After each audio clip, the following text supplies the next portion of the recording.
1999 में रिलीज हुई film fight club एक ऐसी कहानी है जो इंसान की पहचान, उसके डर और समाज की खोखली सच्चाई को गहराई से छूती है।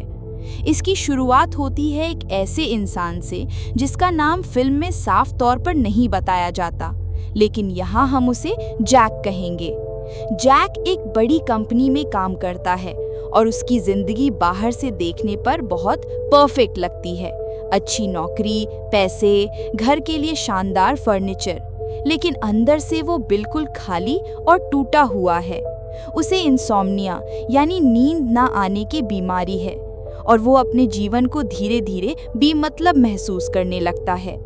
इस अकेलेपन से बचने के लिए जैक सपोर्ट ग्रुप्स में जाने लगता है, वो ग्रुप्स जहां लोग अपनी बीमारियों और दर्द के बारे में बात करते हैं। कैंसर, दिल की बीमारी, अल्कोहलिज्म, हर तरह के सपोर्ट ग्रुप्स।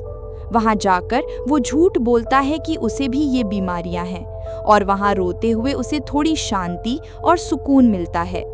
पर उसकी ये झूठी राहत तब टूट जाती है जब उसकी मुलाकात मार्ला सिंगर से होती है।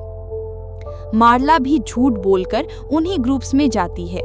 जैक को मार्ला से चिढ़ होती है क्योंकि उसमें वो खुद की परछाई देखता है, एक झूठा, टूटा हुआ इंसान।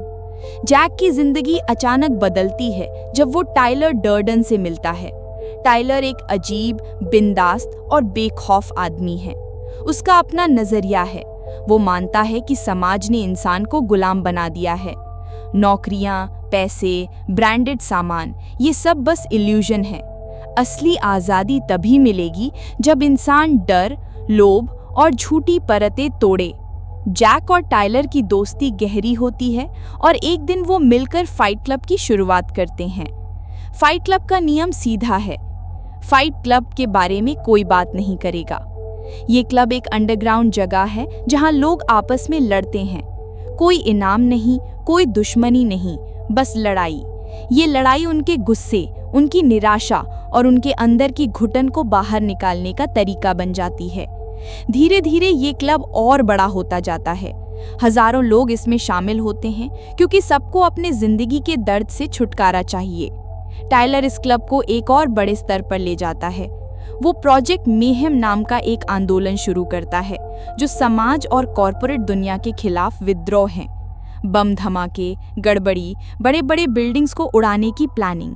टाइलर चाहता है कि इंसान फिर से जीरो से शुरुआत करे, बिना पैसों और झूठी पहचान के। पर धीरे धीरे जैक को एहसास होने लगता है कि चीजें उसके कंट्रोल से बाहर जा रही हैं। प्रोजेक्ट मेहम खतरनाक हो गया है और लोग बिना सोचे टाइलर का अंध पालन ब्लाइंडली फॉलो कर रहे हैं। जैक को मार्ला की भी फिक्र होने लगती है क्योंकि टाइलर उसे भी अपनी अराजक दुनिया में खींच रहा है। फिल्म का सबसे बड़ा ट्विस्ट तब सामने आता है जब जैक को पता चलता है कि टाइलर डर्डन वास्तव में कोई अलग इंसान है ही नहीं। टाइलर दरअसल उसकी अपनी इमेजिनेशन है, उसका दूसरा रूप जो उसकी दबाई हुई इच्छाओं, गुस्से और रिबेल नेचर से पैदा हुआ है। जैक ने खुद ही फाइट क्लब बनाया, खुद ही प्रोजेक्ट मेहम चलाया, लेकिन उसे लगा कि सब कुछ टाइलर कर रहा है। ये खुलासा जैक को हिला देता है। वो समझ जाता है कि टाइलर उसकी सूझ का वो हिस्सा है जो सब कुछ तोड़ना चाहता है, जबकि वो खुद अब भी जीना और प्यार करना चाहता है। फिल्म के क्लाइमैक्स में जैक अपने दिमाग से टाइलर को मार देता है, यानी खुद पर कंट्रोल पा लेता है। अंत में वो मार्ला को बचाता है और दोनों हाथ पकड़कर खड़े रहते हैं, जबकि बाहर प्रोजेक्ट मेहम की वजह से बड़ी बड़ी इमारतें धराशायी हो रही होती हैं। ये दृश्य इस बात का प्रतीक है कि पुराने सिस्टम का अंत हो चुका है और अब नई शुरुआत का समय है। फाइट क्लब सिर्फ एक फिल्म नहीं है, बल्कि एक गहरा संदेश है कि इंसान की पहचान समाज की बनाई चीजों से नहीं, बल्कि उसके असली जज्बात और आज़ादी से बनती है।